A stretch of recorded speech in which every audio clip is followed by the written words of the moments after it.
Hello everyone, good morning তোমাদের সবাইকে। কেমন আছো সবাই? আশা করি অনেক ভালো আছো, সুস্থ আছো। আমরাও কিন্তু বেশ ভালো আছি। ঘুম থেকে অনেক তাড়াতাড়ি উঠে গেছিলাম, পুচকুকে নিয়ে টাইম কাটিয়েছি। আর মা কিন্তু পুচকুকে নিয়ে এখন বাইরে হাঁটছে একটু ঘুম পাড়ানোর জন্য। ততক্ষণে আমি ঘুম থেকে উঠে ফ্রেশ হয়ে দেখো ঘরের বিছানাটা গুছিয়ে নিচ্ছিলাম। আর মা পুচকুকে এই যে বারান্দায় নিচে এখানটায় শুইয়ে দিয়েছিল। তো অনেকক্ষণই কিন্তু একটু ঘুমিয়েছে, মোটামুটি 1-1.5 ঘন্টা ঘুম দিয়েছে আর কি, ভালো করেই। তারপরে দেখো আবার এখানে উঠে গেছে, এখন পিটপিট করে তাকাচ্ছে। তবে অনেক সময় এরকমভাবে তাকিয়ে ও কিন্তু আবার ঘুমিয়ে পড়ে। আর যদি হিসি করে দেয় তাহলে আবার কান্নাকাটি করে, তখন আমি চেঞ্জ করে দিই। আর ওকে বারান্দায় ঘুম পাড়িয়েছি, তাহলে আমরা একটু বাইরে থাকলে কিছু কাজ টাজ করলেও আর কি টের পাবো, যদি ঘুম থেকে উঠে পড়ে বা কান্নাকাটি করে তাহলে আর কি। তো তারপরে কিন্তু আর ঘুমোয়নি, অনেকক্ষণ ওকে নিয়ে আবার সময় কাটালাম, আমি ওকে রেখেছিলাম। আর এইদিকে দেখো মা কিন্তু রান্না করছিল দুপুরেরটা। তো আজকে কি রান্না হবে চলো দেখাই। এখানটায় দেখো আলু পটল দিয়ে মাছের ঝোল হবে, আর এখানটায় ভাত রান্না করছে মা। তো আলু দেখো এখানটায় কাটা রয়েছে, মশলাও করা রয়েছে। আজকে মাছ রান্না করা হবে। দেখো মাছগুলো কিন্তু এখানে ভাজা হয়ে গেছে, আর মাছ আলু দিয়ে পটল দিয়ে ঝোল হবে, আর হয়তো কিছু ভাজা হবে, আর কিছু সেদ্ধ দিয়েছিল, এই আর কি আজকে রান্না বান্না। তো মাই করছিল আজকে রান্না বান্না, আর আমি কিন্তু ওইদিকে পুচকুকে রাখছিলাম।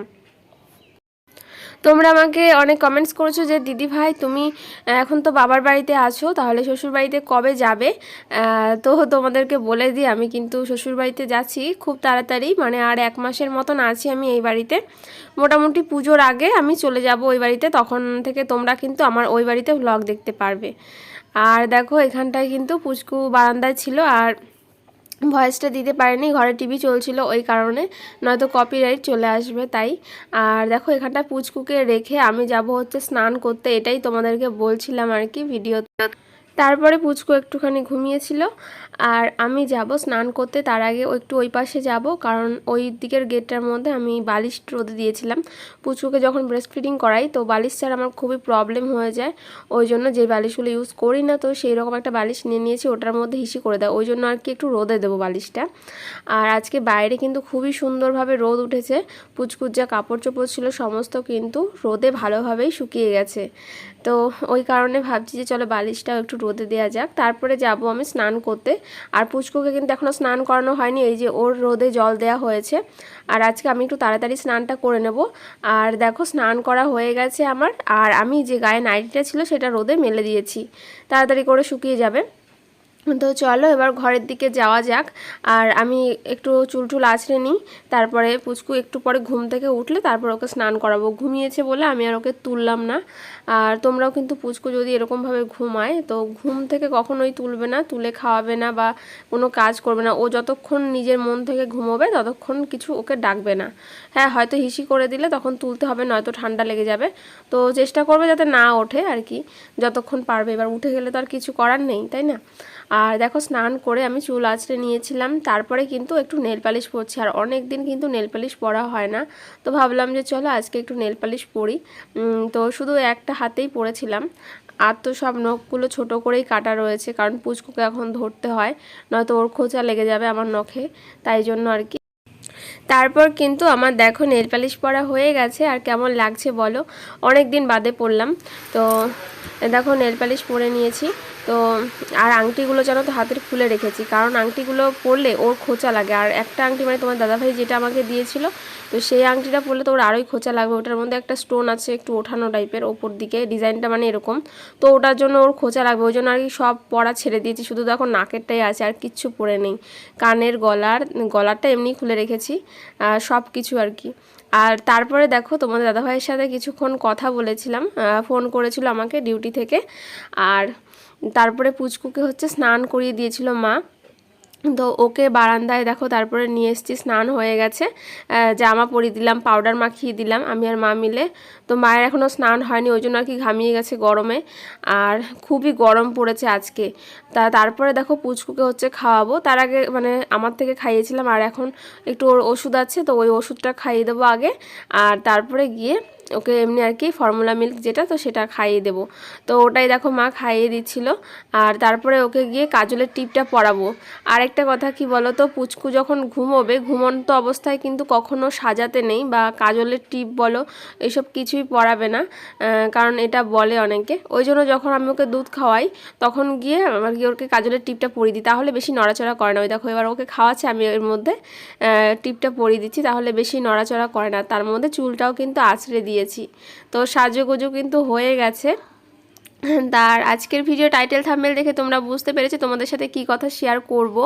তো ভিডিও স্কিপ না করে তোমরা কিন্তু দেখতে থাকো। তো অনেকে কমেন্টস করেছো যে দিদি ভাই সিজার হওয়ার পরে কতদিন পর্যন্ত আয়রন ক্যালসিয়াম খেতে হয়, তো সেটাই আজকে বলবো।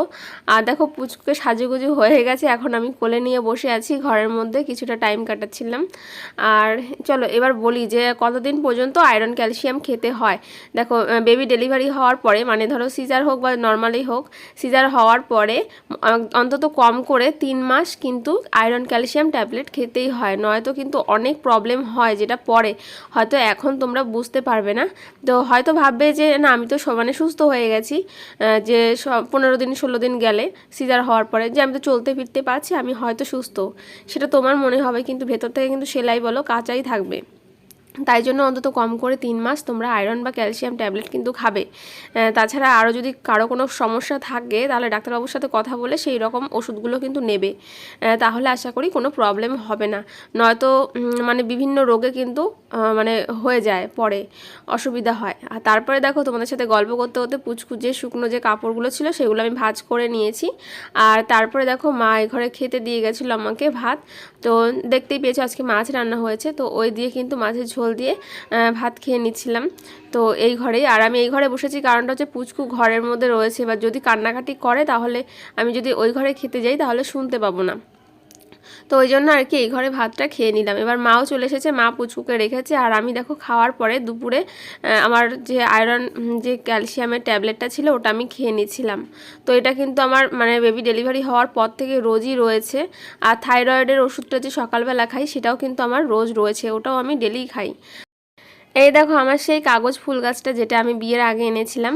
আর তোমরা দেখেছো প্রেগনেন্সির সময় কত ফুল ফুটতো এই গাছটাতে, আর একবার ঝড়ে মানে আমার বেবি হওয়ার আগে ঝড়ে গাছটা নুয়ে পড়েছিল, তোমরা আমার ভ্লগে দেখেছো। বলেছিলাম যেটাকে ওঠাতে হবে, বাট আর টাইম পাইনি সেইভাবে, দিয়ে অনেক দিন পরে, এই 1-1.5 মাস পরে এখন গিয়ে মা আগের দিন এটাকে ঠিক করে দিল। তারপরে দেখো একটুখানি ঘুমিয়েছিলাম, পুচকু মায়ের কাছে আর কি আছে, একটু আমি বলছি যে আজকে একটু ঘুমাই, কারণ গতকাল রাতে পুচকু একটুও ঘুমোতে দেয়নি, তাই শরীরটা খুবই খারাপ লাগছে। তো দেখো আমি কিন্তু ঘরে একটুখানি ঘুমিয়ে নিয়েছিলাম, খুবই ঘুম পেয়েছিল, যা পুচকু ওই সময়টা জ্বালানি। তারপরে দেখো বিকেলবেলা মোটামুটি 5টার দিকে 1-1.5 ঘন্টা ঘুম হয়েছিল আর কি, দিয়ে 5টার সময় পুচকু উঠে গেছে, আমরা সবাই উঠে গেছি দেখো, দিয়ে সবাই মিলে একটু হাঁটাচলা করছিলাম বাইরে। আর পুচকুকে মা নিয়ে একটুখানি হাঁটছিল, ঘোরাচ্ছিল। তো এখন কিন্তু ঘুমাচ্ছে না, উঠেই গেছে। তো ওকে নিয়ে একটু মা ঘুরছিল, হাঁটছিল, আমিও বাইরেটা বেরিয়েছিলাম, বেশ ভালো লাগছে। আর আজকে একটু দুপুরবেলা পুচকু আমাদেরকে ঘুমোতে দিয়েছে, যেহেতু গতকাল রাতে না কারোই ঘুম হয়নি সেইভাবে। তো এই দেখো এখানটায় পুচকুকে দেখাই, এ দেখো তাকিয়ে রয়েছে, কীভাবে তাকিয়ে রয়েছে দেখো। আর আজকে ওই জামাটা পরিয়েছি, এই জামাটা আমার খুব ভালো লাগে পুচকুর। তারপরে অনেকক্ষণ সময় কাটালাম বাইরেই। আর ভাবছি আজকে সন্ধেবেলা একটু ডিম টোস্ট বানাবো, মানে টিফিনে। তো অনেক কদিন ডিম টোস্ট খাওয়া হয়নি বলতে বাড়িতে করা হয়েছে, কিন্তু আমি খাইনি, কারণ আমার গ্যাস হয়ে যেত প্রেগনেন্সির সময়, ওই জন্য আমি খেতাম না। তো দেখো অনেক দিন বাদে আবার কিন্তু করে নিয়েছি, আর এই যে অনেকগুলোই করা হয়েছে, তো আমিও খেয়ে নেব আর সবাই মিলে। তারপরে গিয়ে দেখো রাত হয়ে গেছে অনেকটাই প্রায়। তো অনেকক্ষণ ছিলাম সন্ধ্যে থেকে, পুচকুকে নিয়ে বারান্দায় বসেছিলাম, দিয়ে তারপরে রাতে আর কোনো সেরকম ভিডিও শ্যুট করিনি। রাতের বেলা সোজা খাওয়া দাওয়া করে নিয়েছিলাম, খাওয়া দাওয়া করে ওষুধ খেয়ে দেখো এই যে ওষুধ নিয়ে নিয়েছি, ওষুধটা আবার খেয়ে নেবো, আর মশারি টানিয়ে নিয়েছি। আর বিছানার মধ্যে দেখো কত জিনিসপত্র, মানে কত জিনিসপত্র বলতে পুচকুর বিছানা রয়েছে, ওর কাপড় চোপড়, আমাদের বালিশ, কোল বালিশ, ওই সব কিছু আর কি বিছানার মধ্যে ভর্তি হয়ে যায়। তারপরে দেখো আমার রাতের যে ওষুধটা ছিল, তোমরা জিজ্ঞেস করেছো যে রাতের বেলা আমি কোন ওষুধটা খাই। রাতের বেলা হচ্ছে ফলিক অ্যাসিড যেটা ট্যাবলেট, তো সেইটাই খাচ্ছি আমি এখন। তো এই কটাই আর কি, এখন আয়রন, ক্যালসিয়াম, ফলিক অ্যাসিড আর আমার থাইরয়েডের ওষুধ, এই কয়েকটা ওষুধই এখন আমার ডেলি আছে। আর তার আগে অন্য ওষুধ দিয়েছিল, সেগুলো আমার মানে শেষ করা হয়ে গেছে, ওগুলো আর খেতে লাগবে না আমার। তো আরেকটা হচ্ছে সেলাইয়ের জন্য যে মলমটা দিয়েছিল সেটা আর কি লাগাই এখনও পর্যন্ত। মোটামুটি সেলাই শুকিয়ে গেছে, তাও আর কি লাগাচ্ছি। এই আর কি এই সব ওষুধগুলোই মানে খাওয়া হচ্ছে। তো রাত হয়ে গেছে, সবাইকে জানাই গুড নাইট। তোমরা সবাই ভালো থেকো। আগামীকাল আবার একটা নতুন ভ্লগ নিয়ে তোমাদের সাথে দেখা হচ্ছে খুব তাড়াতাড়ি।